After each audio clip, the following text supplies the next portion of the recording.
What up, dudes? Let's talk Box Boy and Box Girl. I am pumped to talk about this game because it's one of Nintendo's hidden underdog gems that's in the eShop. Not many people are playing this game, and it bums me out because it's such a fantastic game.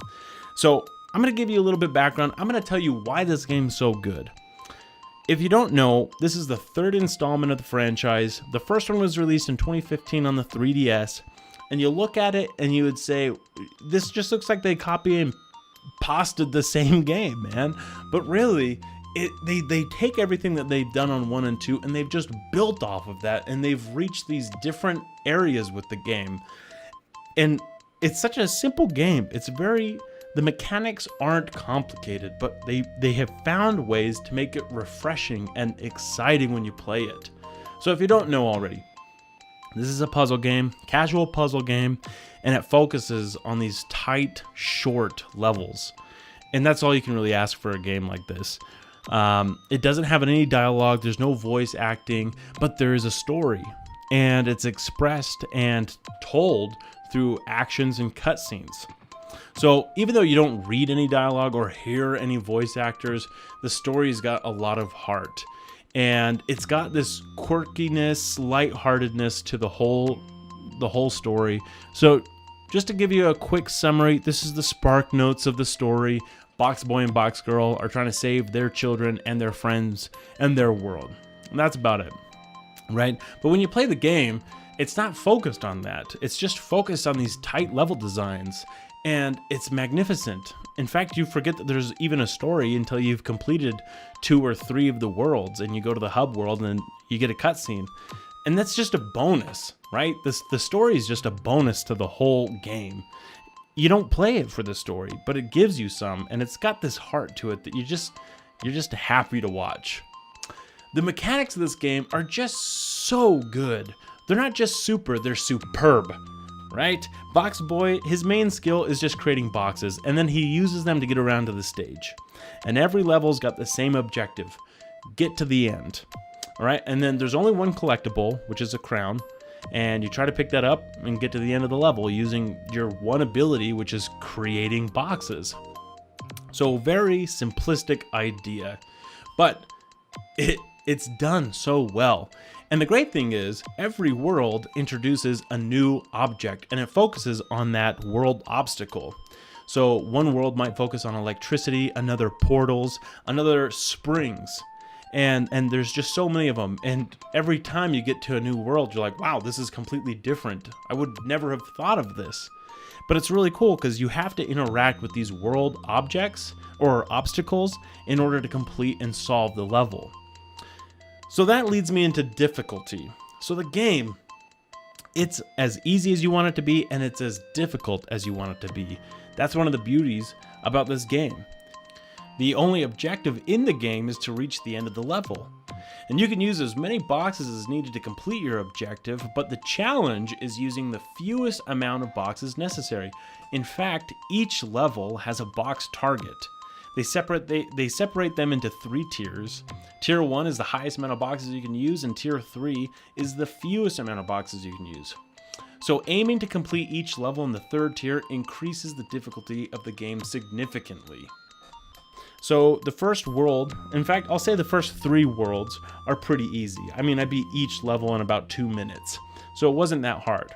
But I think they're trying to just introduce the mechanics of the game, understanding how to use the snake mechanic, how to just build in different designs and use those to reach these different heights in the level.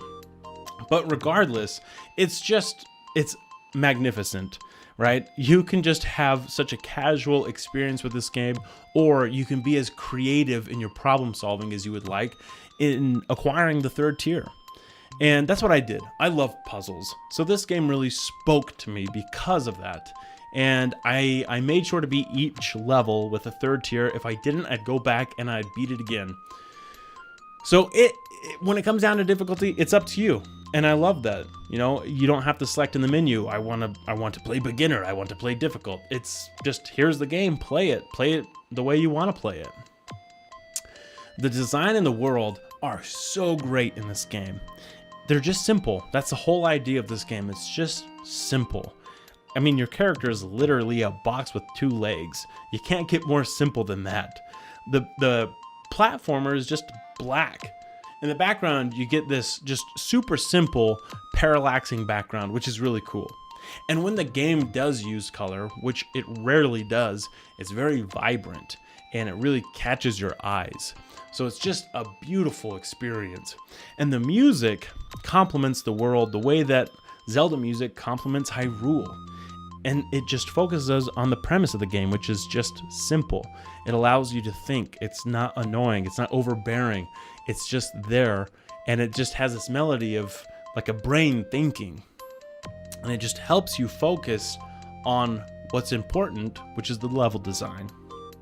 So I do have one complaint in this entire game, and that's going back to those tiers. So I wanted to be each game, each level with that 3rd tier. The problem was I didn't know how many boxes I could use on each level without hitting Y before I enter the game or hitting pause and then looking. So I wish that there was a way, maybe when you introduce each level, it would say you can only use 3 boxes in this level, and here are the tiers. You know, if you want to get the 3rd one, you can only use 10 boxes. So I wish it was something that was a little bit more in your face, that didn't allow me to go into a sub menu to find that number. That's my only complaint. In fact, I think it would be really cool if in the hub you could even see how many you've used and how many you have left. I think that would be super helpful, because I just kept finding myself pausing the game and looking, and I had no idea how many I've used at that point, and I just had to guess. So that was my only complaint. Is it a deal breaker? No, by any means, it's not. It's just, it was a little cumbersome. And maybe I'm the only person who plays the game like this, but it's something that I wanted to do. I wanted to complete it all with that 3rd tier. The best thing about this game is its price point. It's a $10 game. You can't go wrong with a $10 game. They give you so much with this. I would even go out and pay $20 for it. There's so many levels, so many things that you can do in this game. You can unlock characters. Well, you unlock them by, progressing in this game.